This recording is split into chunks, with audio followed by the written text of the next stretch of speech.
लागायच्या वरी पाणी होताना पावसाळ्यात.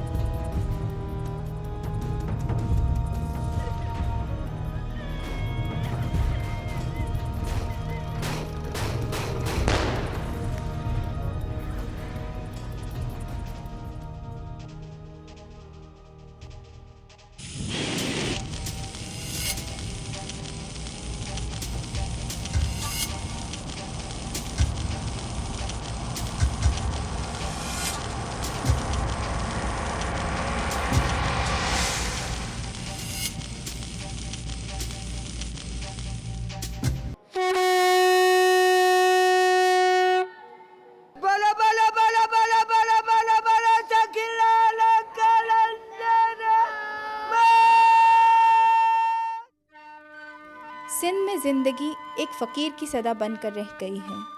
यहाँ पर ज़िंदगी अपनी चीख की सदाए बाज़गश्त भी खुद ही सुनती है। सिंध में जीना और एक सांस पर चीख मारना एक ही जैसा लगता है। यहाँ ज़िंदगी एक आंसू है जो वीरान आँख का सरमाया और बेआबो गया सहरा है। सिंध में ज़िंदगी अपने नुकूश कम ही छोड़ती है। البتہ یہاں مزاروں پر نقش و نگار فرد اور سماج کا تعلق قائم کرتے ہیں۔ نامعلوم یہ تعلق روحانی ہوتا ہے یا مادی یا پھر کوئی بے نام سا بے ثمر تعلق۔ اسی سرزمین سے، اسی جلسے گاہ سے میں نے آپ کو کہا تھا لاڑکانہ کے لوگوں نے ظالم کو قبول نہیں کیا۔ ایسا نہیں کہ یہاں جینے کی امنگ پیدا نہیں ہوتی، یہاں جینے کی آرزو کبھی کبھی اپنا اظہار کرتی ہے تو آس کے ساتھ یاس، امید کے ساتھ مایوسی بھی ساتھ ساتھ ہی چلتی ہے۔ سارے ملک میں ماشاءاللہ نافذ کر دیا گیا ہے، قومی اور صوبائی اسمبلیاں توڑ دی گئی ہیں۔ کبھی دھوپ کبھی چھاؤں، بلکہ بہت زیادہ دھوپ بہت کم چھاؤں۔ یہ قوم دنیا کا لوہا بنے گی، قبول ہے آپ کو؟ اس قوم کو دنیا کا لوہا بنا کے کریں گے تو خدمت کرو گے، محنت کرو گے، لڑو گے، مرو گے اور جدوجہد کرو گے، خدا کی قسم کرو گے۔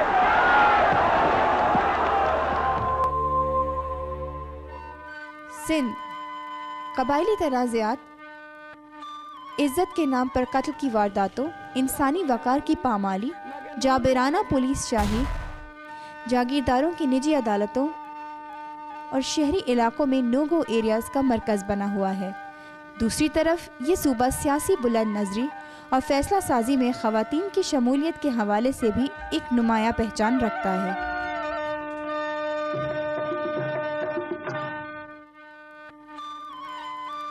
یہاں بچوں کو پورے لباس کا حصار بھی نہیں ملتا، لڑکی تو گویا دیوار سے لگ کر بڑی ہوتی ہے۔ عورت کی زندگی کا رخ بے یقینی کے غاروں کی طرف ہوتا ہے۔ یہاں جانور بھی غیر محفوظ ہوتے ہیں، گھروں میں ویرانی کے ڈیرے ہوتے ہیں اور زندگی امان کی طلبگار ہوتی ہے۔ ایک سال میں عورتوں پر کیا گزری ہے، یہ صرف ایک سال کا قصہ ہے، 2-4 برس کی بات نہیں۔ 1891 عورتوں کو سندھ میں تشدد کا نشانہ بنایا گیا اور یہ وہ واقعات ہیں جو رپورٹ کیے گئے۔ 287 عورتوں کو قتل کیا گیا، 300 عورتوں کو غیرت کے نام پر قتل کیا گیا، 12 عورتیں سٹوو پھٹنے سے ہلاک ہوئیں، 3 عورتوں پر تیزاب پھینکا گیا، 47 عورتوں کو جنسی طور پر ہراساں کیا گیا، 112 عورتوں کو گھروں پر تشدد کا نشانہ بنایا گیا، 86 عورتوں کا ریپ کیا گیا، جبکہ 62 عورتوں کا گینگ ریپ کیا گیا۔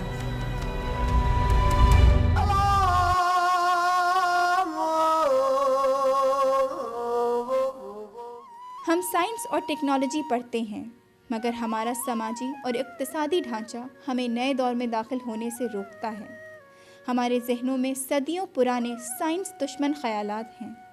ہم اعلیٰ اداروں میں تعلیم حاصل کرتے ہیں، مگر ہم قبائلی انتقام اور کاروکاری کے تصورات سے باہر نہیں نکل سکتے۔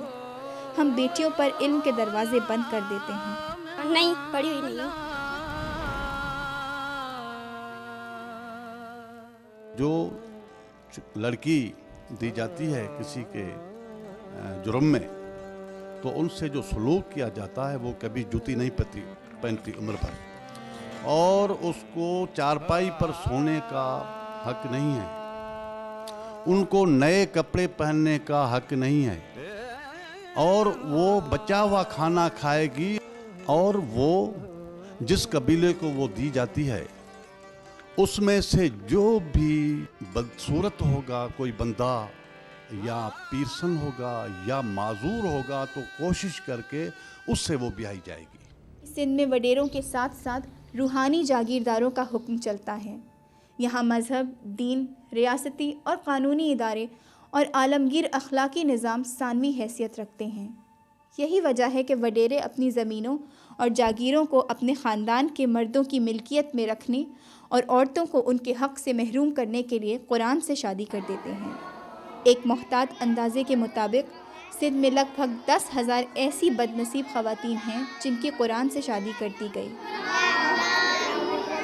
देही इलाकों में हम ये इंश्योर करें कि औरतों को अपने लैंड राइट्स मिलें, औरतों को अपने rights to education, right to health, right to a good life, right to decision making, right to choice, rights हैं। दीज आर नॉट कोई फेवर्स नहीं है। फाइनेंशियली उसको सबसे ज़्यादा जो है पहले आप स्ट्रॉन्ग करें तो वो एम्पावर की जा सकती है, और वो ज़मीन भी जो है जो बेज़मीन हारियों में तकसीम कर रहे हैं खातून के नाम दी जानी चाहिए। कौमी असम्बली में सिंध से 14 ख़वातीन मखसूस नशस्तों पर और कई ख़वातीन बराह रास्त मुंतखब होकर ख़वातीन की नुमाइंदगी कर रही हैं। सिंध असम्बली में 29 ख़वातीन मखसूस नशस्तों पर मुंतखब हुई, जबकि कई ख़वातीन बराह रास्त इलेक्शन लड़कर कामयाब हुई। सिंध के बल्दियाती इदारों में 5,878 ख़वातीन मुंतखब होने के बाद ख़वातीन की नुमाइंदगी कर रही हैं। पाकिस्तान में ख़वातीन की नुमाइंदगी दुनिया के कई तरक्की याफ्ता ममालिक से भी ज़्यादा है, मगर असेंबलियों में ख़वातीन का किरदार बहुत महदूद है। वो अपनी पार्टियों की पॉलिसियों की पाबंदी करने पर मजबूर हैं। यही वजह है कि ख़वातीन के हुकूक़ के लिए मौसर कानून साजी नहीं हुई। यही वजह है कि पाकिस्तान में गुर्बत की शरह इंतहाई ज़्यादा है, और यही वजह है कि अहम मसाइल के बारे में फ़ैसला साजी में ख़वातीन का किरदार बहुत महदूद है।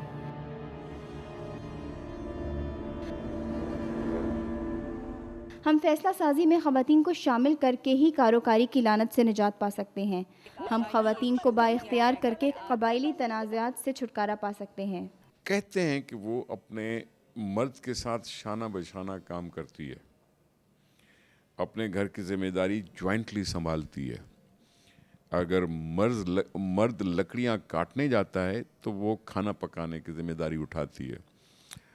मर्द अगर फसल लगाता है तो वो फसल को काटने में साथ खड़ी रहती है। कौमी असम्बली की speaker doctor Fahmida Mirza, Sindh assembly की डिप्टी स्पीकर शहला रज़ा, कराची की नायब नाज़िम नसरीन जलील और वफाकी और सूबाई काबीना में कई ख़वातीन वज़रा सिंध की ख़वातीन की नुमाइंदगी के लिए मौजूद हैं।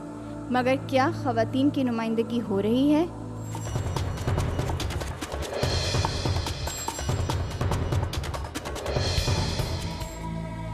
मायूसी बहुत है, मगर कहीं कहीं रोशनी की किरण फूट रही है। इल्म उजाला कर रहा है। ख़वातीन फ़ैसला साज़ इदारों में बैठने लगी हैं। वो इम्तियाज़ी सलूक की दलदल से बाहर आ रही हैं। लोगों के अंदर जीने की उमंग पैदा हो रही है। लोग तनाज़ात का ख़ात्मा चाहते हैं। लोग कारोकारी की लानत से छुटकारा चाहते हैं। खुदा करे सिंध के उफ़क़ पर सचमुच एक नया सूरज तुलू हो, ज़िंदगी की खुशियों से भरपूर अमन का सूरज, खुशहाली का सूरज, मुस्तहकम जमहूरियत का सूरज, एक ताबनाक मुस्तक़बिल का सूरज।